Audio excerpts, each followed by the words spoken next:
इनकलाब जिंदाबाद। दोस्तों मैं आपका अपना साथी लक्ष्मी एस पटेल। दोस्तों आज मैं सिंपल इंटरेस्ट के बारे में बताऊंगा और उससे रिलेटेड जितने भी फार्मूले हैं, जितने सारे कंसेप्ट हैं वो बताने की कोशिश करूंगा। और मैंने एनालाइज किया है और मैंने पाया है कि सिंपल इंटरेस्ट से रिलेटेड जितने भी क्वेश्चन आते हैं बहुत सरल आते हैं। बस एक दो क्वेश्चन होते हैं जिसके पैटर्न को यदि आप समझ गए और उसके कंसेप्ट को यदि आप समझ गए तो समझिएगा कि उस भी क्वेश्चन को आप लगा लेंगे। और यदि आप थोड़ा सा भी मेहनत और प्रैक्टिस कर लेते हैं एक कंसेप्ट और फार्मूले जानने के बाद, तो समझिए कि आप किसी भी एग्जामिनेशंस में साधारण ब्याज से रिलेटेड कोई भी क्वेश्चन आएगा आप बिना गलती किए सॉल्व कर लेंगे। परंतु बहुत सारे विद्यार्थी हैं जो हिंदी माध्यम से होते हैं, इसलिए जो है कि यदि उनको हम सिंपल जो कंसेप्ट है उसको हिंदी में भी उसके शब्द लिख लेते हैं तो उनके लिए बड़ा आसान हो जाता है। तो हम आपको बता दें कि सिंपल इंटरेस्ट को हिंदी में हम लोग कहते हैं साधारण ब्याज। और साधारण ब्याज की स्टोरी ये होती है दोस्तों कि आप किसी के पास जाते हैं, पैसा लेते हो, तो आपको वो पैसा देगा तो और आपके और उसके बीच में कुछ ना कुछ टर्म एंड कंडीशंस होगी। और कोई भी पैसा देगा तो वो भी फ़ायदा मुनाफा कमाना चाहेगा। तो बेसिकली वो कहता है बंदा कि आप मेरा पैसा लो, पर आप क्या करना है कि हर साल जो है कि मुझे इतना % इस मूलधन का देते रहना जब तक आपकी ज़रूरत है, या तो कहेगा कि हम इतने सालों के लिए दे रहे हैं पैसा। जब तक आप ब्याज देते रहेंगे और प्लस लास्ट में मूलधन भी उसको अदा कर देंगे तो उसी दिन आपके term and condition null and void हो जाएंगे। वो अपना बेनिफिट लेके खुश रहेगा और आप अपना काम करके जो है कि खुश रहेंगे। तो दोस्तों इस सिंपल सा कंसेप्ट है, आइए इस कंसेप्ट को समझने की कोशिश करते हैं। तो इंटरेस्ट का मतलब होता है दोस्तों ब्याज। हम लोग हिंदी में क्या कहते हैं, इसको ब्याज कहते हैं। प्रिंसिपल का होता है धन, मूलधन। मूलधन वो होता है दोस्तों जिस इनिशियल में जो पैसा हमें जो है कि दिया जाता है उसे हम लोग मूलधन कहते हैं। रेट का मतलब होता है दोस्तों दर का मतलब ये होता है कि यदि कोई आपको मूलधन देता है तो कहता है कि आप मुझे इस रेट जो है कि इस रेट से हर साल जितना पैसा अदा करोगे, तो उसको हम लोग दर कहते हैं दोस्तों। समय तो आप लोग जानते हैं, समय जिसे हम लोग कहते हैं टाइम। उसके बाद अक्रूड अमाउंट होता है, इसको समझने की कोशिश करते हैं। ये होता है मिश्र धन होता है अक्रूड अमाउंट। और जो अक्रूड अमाउंट होता है जिसे हम लोग कहते हैं मिश्र धन, वो एक्चुअली जो हमारा प्रिंसिपल अमाउंट होता है और जो हमारा इंटरेस्ट होता है इन दोनों के एडिशन से बनता है। तो आप यहाँ पे ये भी लिख सकते हैं कि जो अक्रूड अमाउंट होता है, अक्रूड अमाउंट हम यहाँ पे लिखते हैं, कलर बदल लेते हैं क्योंकि कलर बदल लेते हैं तो हर एक चीज़ क्लियर होती है। अक्रूड अमाउंट जो होता है प्रिंसिपल अमाउंट प्लस इंटरेस्ट, ये जो होता है अक्रूड अमाउंट होता है। मतलब हमारा आपका मूलधन प्लस जो है कि आपने जो ब्याज दिया है वो आपका जो दोनों जोड़ देंगे तो अक्रूड अमाउंट होगा। अब इस फार्मूले को देखिए दोस्तों, यदि कोई फिक्स मूलधन आपको आर इंटरेस्ट टी टाइम के लिए दिया है तो उसका ब्याज क्या होगा, P/R/T/100। क्योंकि जो दरें हैं वो परसेंटेज में दी जाती है, इसीलिए हम लोग 100 से डिवाइड कर देते हैं। और अक्रूड अमाउंट मैंने आपको बताया प्रिंसिपल अमाउंट प्लस इंटरेस्ट होता है।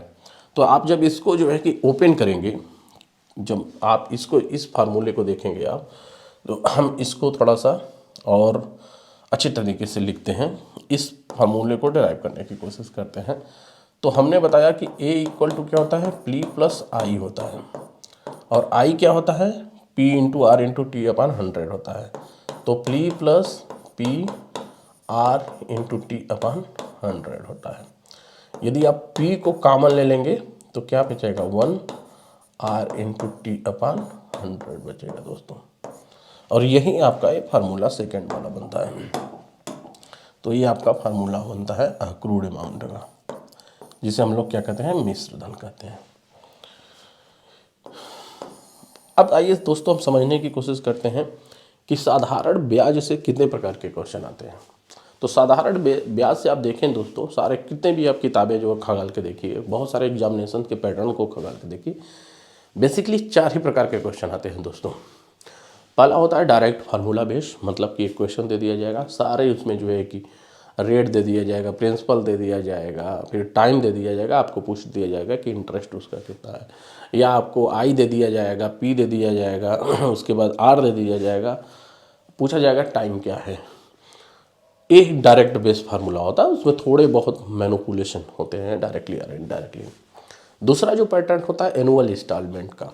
एनुअल इंस्टॉलमेंट का कंसेप्ट क्या होता है दोस्तों, कि मान लीजिए आप किसी एक मोबाइल शॉप पे जाते हैं और उस मोबाइल का दाम 25,000 रुपया है, हो सकता है आपके पास 25,000 रुपया नहीं है, तो वो बंदा कहता है ठीक है आप जो है कि मोबाइल लेके जाइए, पर आप 4 साल के अंदर सारा जो है कि मुझे पैसा जो है कि लौटा दीजिएगा, वो भी इंस्टॉलमेंट में।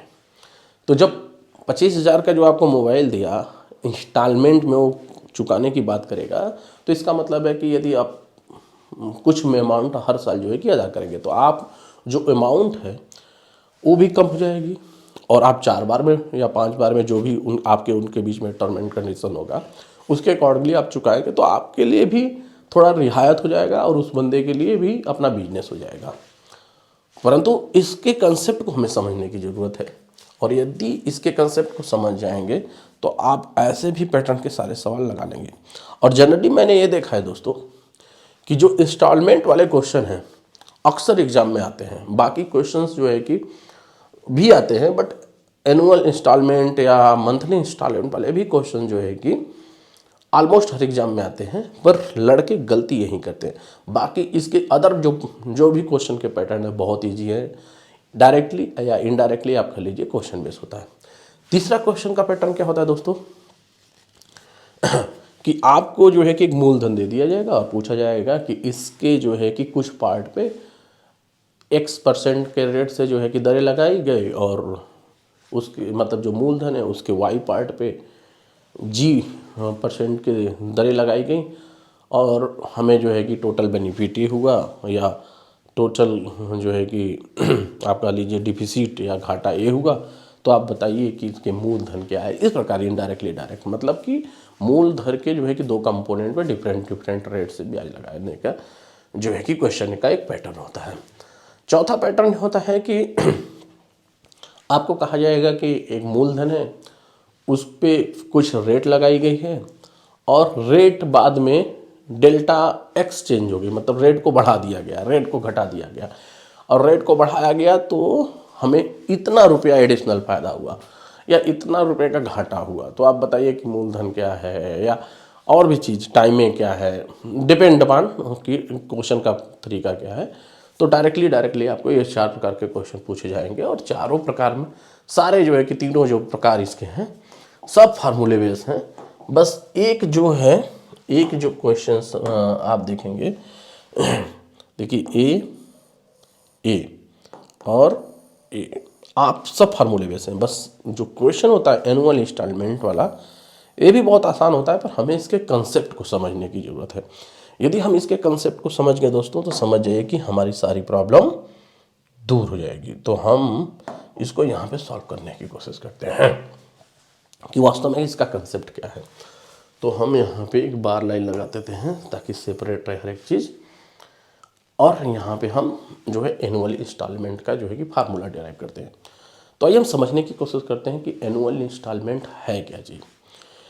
दोस्तों, आप यदि किसी चीज़ को खरीदते हो और कोई बंदा आपको कोई चीज़ देता है, मान लीजिए कोई बंदा ने आपको मोबाइल दिया या कोई एसेट देता है जिसकी प्राइस मान लीजिए जो है कि मान लीजिए Z रुपीज़ है, पक्का, और आपके पास Z रुपीज़ है नहीं, तो इसका मतलब कि आप इंस्टॉलमेंट में लेंगे, और जो मोबाइल शॉपकीपर है वो भी आपके साथ टर्म एंड कंडीशंस जो है कि में बंधेगा, अप्लाई करेगा। उसने कहा ठीक है भाई, आपके पास Z रुपीज़ नहीं है तो आप मुझे इंस्टॉलमेंट में पैसा दो, और इंस्टॉलमेंट में मुझे जब पैसा दो तो वो भी अपने दिमाग में तो ये रखेगा कि मैं यदि इस बंदे के पीछे Z रुपये का इन्वेस्टमेंट कर रहा हूँ तो मुझे भी फ़ायदा होना चाहिए।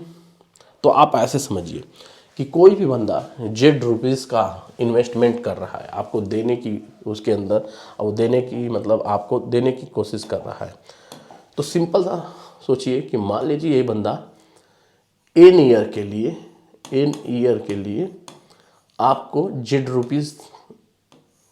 जेड रुपीस का कोई सामान दे रहा है, तो आपको दे रहा है तो आप उसको कुछ ना कुछ फायदा दोगे तभी देगा।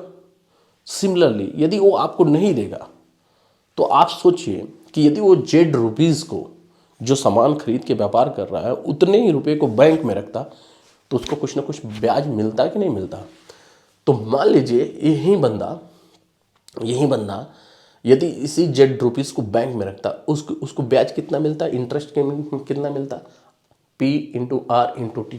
तो यहाँ पे मूलधन जेड है तो Z into R into T upon 100, इतना तो ब्याज मिलता प्लस जेड रुपीस मिलता, पक्का इतना उसको बैंक ही दे देता। तो यदि इतना रुपया आपको दे रहा है तो इसका मतलब कि वो इतना तो ब्याज की अपेक्षा करेगा ही करेगा। तो आपको यदि इंस्टॉलमेंट में बंदा पैसा दे रहा है तो यदि वो बंदा इतना रुपया बैंक में रखता है तो इतना का जो उसके पास टोटल मिश्र धन उसको लास्ट में मिलेगा n साल के बाद, वो आपसे भी अच्छा अपेक्षा करेगा। और मान लीजिए n साल आप कर रहे हैं तो आप देखिए पहला साल आपका ये रहा, दूसरा साल है, तीसरा साल है, चौथा साल और लास्ट में n-1 साल और nth साल। ठीक है, ये आपका nth ईयर है। थोड़ा सा मैं लिख दूँ ताकि आपको कन्फ्यूजन आपका जो है कि सब दूर होता रहे, क्योंकि समझना इंपॉर्टेंट होता है दोस्तों। ये हमारा nth ईयर है, nवां साल। ये हमारा क्या है, n-1 8th ईयर है। ये हमारा बीच में डॉट डॉट है, ये फर्स्ट ईयर है दोस्तों। ये हमारा सेकेंड ईयर है दोस्तों। ये हमारा थर्ड ईयर है दोस्तों। ये हमारा थर्ड ईयर है दोस्तों। ठीक है, और बाकी इसमें जो है कि साले हैं। अब देखिए, आप समझिए कि यदि आपको वो जेड रुपीस का कोई सामान देता है तो आपसे भी इंस्टॉलमेंट हर साल के रूप में कुछ रुपीस लेगा। तो मान लीजिए आप इस बंदे को पहले साल में इंस्टॉलमेंट देते हैं, तो पहले साल में मान लीजिए x रुपीस देते हैं इंस्टॉलमेंट, तो x रुपीस आप पहले साल के अंत में देंगे, पक्का। तो पहले साल के अंत में जब आप इसको x रुपीस देंगे, इस बंदे को पहले साल के अंत में x रुपीस देंगे, तो इसका मतलब यदि वो x रुपीस को बैंक में रखेगा तो उसके पास कितना समय है, n-1 टाइम का जो साल है उस पे x रुपये उसको ब्याज मिलता। सिमिलरली जो दूसरा इंस्टॉलमेंट आप देंगे, दूसरा इंस्टॉलमेंट आप दूसरे साल के अंत में देंगे, और दूसरे साल के अंत का मतलब है कि वो n-2, देखिए दूसरे साल का मतलब n-2 उसके पास साल बचा है। यदि इतने अमाउंट को आप इस बंदे को देंगे तो इतना अमाउंट का जो है कि n-2 साल तक उसको ब्याज मिलेगा, और उस पर जो है कि जो मिश्र धन टोटल बनेगा वो ऐड करेगा। इसी प्रकार जो तीसरा साल होगा आपका, वो तीसरे साल के लास्ट में रखेंगे, तो तीसरे साल का लास्ट का मतलब क्या होगा कि n-3 होगा, इसके पास n-3 बचेगा। इसी प्रकार जो लास्ट वाला x होगा वो यहाँ पे चला जाएगा। लास्ट वाला जो आप इंस्टॉलमेंट देंगे वो लास्ट ईयर के लास्ट में देंगे, तो उसके पास समय नहीं बचेगा, मतलब लास्ट वाले के केस में कुछ नहीं होगा, ये ऐसे ही रहेगा। और इसमें क्या होगा, इसका यदि यहाँ पे x रुपीस देंगे आप तो उसके लिए 1 साल का जो है कि ब्याज लगाएगा, उसके कारण जो मिश्र धन बनेगा वो जो है कि वो इससे कंपेयर करने की कोशिश करेगा। तो आइए हम समझने की कोशिश करते हैं, इसको फार्मूले बेस में कन्वर्ट करने की कोशिश करते हैं, क्योंकि ये यदि आप कॉन्सेप्ट समझ गए दोस्तों तो समझिए कि इंस्टॉलमेंट से रिलेटेड कोई भी क्वेश्चन आएगा वो आप सॉल्व कर लेंगे। और इंस्टॉलमेंट के जो क्वेश्चन होते हैं वही सबसे जो है कि कठिन क्वेश्चंस होते हैं, बाकी सब क्वेश्चन सरल होते हैं। तो यदि पहला साल का जो आपने इंस्टॉलमेंट दिया उसके पास n-n ईयर का ब्याज होगा, तो मतलब पहले साल का जो है मैं यहाँ पे लिखूँगा x प्लस, देखिए जेड था और इंटरेस्ट मूलधन, तो इसका मूलधन x और इसका इंटरेस्ट कितना होगा, इसका इंटरेस्ट होगा r t, टाइम क्या है n-1 और n-1 हो गया, और x खुद होगा अपार्ट 100 होगा कि नहीं। सिमिलरली दोस्तों ये जो होगा जो सेकेंड वाला टर्म होगा, सेकेंड वाले टर्म को हम लोग भी लिख लेते हैं। सेकेंड टर्म के कारण यहाँ पे लिख लेते हैं, इसका क्या होगा, x होगा प्लस r होगा n-2 होगा x/100 होगा, क्योंकि इसके लिए जो साल बचेगा n-2 का, यदि x रुपीज़ वो जो है कि डिपॉजिट करता बैंक में तो n-2 ईयर के लिए जो है कि उसको मिलता। सिमिलरली इसके लिए और इसके लिए कितना होगा, और इसके लिए जो है कि कितना होगा, देखिए इसके लिए मैं लिखता हूँ, ठीक है, इसके लिए कितना होगा, x होगा प्लस r होगा, इसके लिए 1 साल का समय है तो 1 होगा और x रुपीज़ होगा अपन 100 होगा। और लास्ट वाले को क्या होगा, लास्ट वाले के लिए तो समय बचेगा ही नहीं तो लास्ट वाले के लिए समय क्यों नहीं बचेगा, तो इसका जो होगा लास्ट में कितना होगा, केवल x रुपीज़ होगा। इसका भी आप ले लीजिए फार्मूले के रूप में, इसको भी लिख लीजिए कहीं, तो इसका कितना होगा, इसका होगा x plus r n-3 into x/100। सभी को जोड़िए आप, क्योंकि सभी को जोड़ेंगे तो जो है कि इस बंदे को उतना फ़ायदा होगा। तो सभी को जोड़ेंगे तो आप क्या मिलेगा, थोड़ा सा हम अच्छे ढंग से जोड़ने की कोशिश करेंगे, क्योंकि ये बहुत इम्पॉर्टेंट है। एक बार इसको समझ गए आप तो मज़ा आ जाएगा। तो हम इतने इधर वाले फैक्टर को जोड़ रहे हैं, इधर वाले फैक्टर को जो आप जोड़ेंगे तो आएगा x plus r n-1 x/100 plus x plus r n-2 x/100 plus कर रहे हैं यहाँ पे नीचे, ठीक है, r n-3 x/100 plus dot dot dot dot dot x plus r into 1 into 1 में नीचे करता हूँ x प्लस x अमाउंट, क्योंकि लास्ट में x रुपीज़ बचेगा। अब देखिए दोस्तों, n टाइम है तो कितने इसमें n है, मतलब x कितने हैं, nx है, ये तो 100% पता है। और हर में आप देखेंगे तो x कॉमन है, पक्का ना, x कॉमन है आपके पास।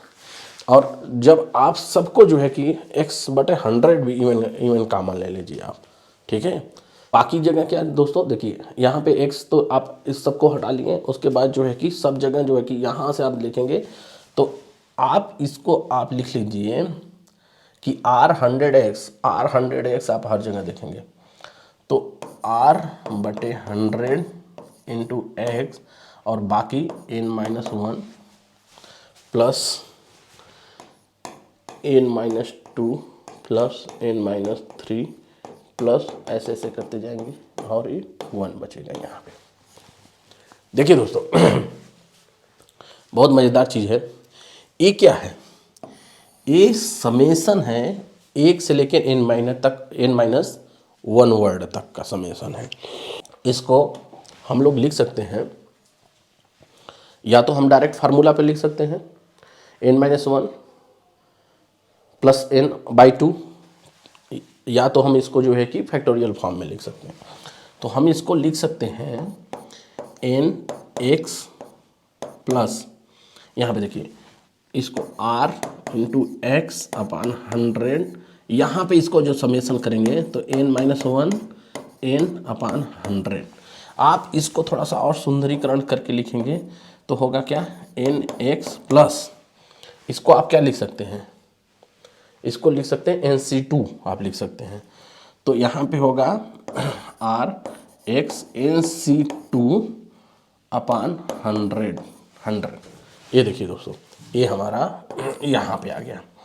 और जो ये अमाउंट है वो इस अमाउंट के बराबर होना चाहिए, क्योंकि जो बंदा आपको इंस्टॉलमेंट में पैसा देगा और वो डायरेक्ट उस पैसे को यदि बैंक में रखेगा तो दोनों का जो है कि अक्रूड अमाउंट, जिसे मिश्र धन कहते हैं, दोनों का बराबर आना चाहिए।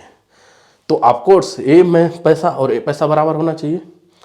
तो हम इस चीज़ को यहाँ पे लिखेंगे। आइए हम समझने की कोशिश करते हैं दोस्तों। तो हम यहाँ पे लिखने की कोशिश करेंगे। तो यहाँ पे ये जो टोटल मनी है इसको हम लोग क्या कहते हैं, मिश्र धन। तो हम इसको लिखते हैं अक्रूड अमाउंट। तो हम इसको जो है कि यहाँ पे लिख लेते हैं, इसको अक्रूड अमाउंट मतलब ए के रूप में लिख सकते हैं। तो यहाँ से जो फार्मूला आया है आपके सामने, ठीक है, यहाँ से फार्मूला जो आया है आपके सामने, इस फार्मूले को यहाँ पे लेके आइए, ठीक है। तो यहाँ पे लिखेंगे ना ए इक्वल टू, इसको लिखेंगे ए पूरे पैसे को, और ए का मान क्या है, ए है। तो जब इसको आप लिखेंगे तो x को आप कॉमन निकाल लीजिए, यहाँ पे n होगा, यहाँ पे क्या होगा NC2 होगा, यहाँ पे क्या होगा R होगा अपान 100 होगा, यही तो होगा। और x का मान क्या होगा यहाँ से, अक्रूड अमाउंट अपान n प्लस NC2 R अपान 100, हमारा फार्मूला हो जाएगा। तो दोस्तों इस फार्मूले को हम लोगों को ध्यान में रखने की ज़रूरत है। इस फार्मूले को हर जगह जो है कि समझने की ज़रूरत है, इसको अपने दिलों और दिमाग में उतारने की ज़रूरत है। यदि इस फार्मूले को आप समझ गए, इसको दिल और दिमाग में उतार लिए, तो इंस्टॉलमेंट से रिलेटेड कोई भी क्वेश्चन होगा आप इसको सॉल्व कर लेंगे। तो मैं इस फार्मूले को थोड़ी दूसरी जगह लिखता हूँ। तो जो इंस्टॉलमेंट का पैसा होता है वो क्या होता है, मिश्र धन, अक्रूड अमाउंट मतलब मिश्र धन, और ये क्या होता है n होता है प्लस NC2 होता है R अपान 100 होता है। इस फार्मूले को यदि आप अपने दिलों और दिमाग में लगा लिए तो जो है कि आप समझिए सारी प्रॉब्लम सॉल्व कर देंगे। NC2 क्या होता है दोस्तों, NC2 का मतलब होता है कि n-1 n इंटू n-1 अपान 2, NC2 हम यहाँ पे लिख देते हैं NC2 मतलब n कॉम्बिटोरियल 2, इसका मतलब है n-2, 2 इंटू 1 मतलब 2 फैक्टोरियल, तो ये होगा। तो इसी चीज़ को रिप्लेस करना है, आपका जो है कि सारी प्रॉब्लम सॉल्व हो जाएगी। दोस्तों यदि आप इस चीज़ को समझ गए तो समझ जाइए आपसे गलती कहीं कुछ नहीं होगी और आप सारे प्रॉब्लम को सॉल्व कर लेंगे।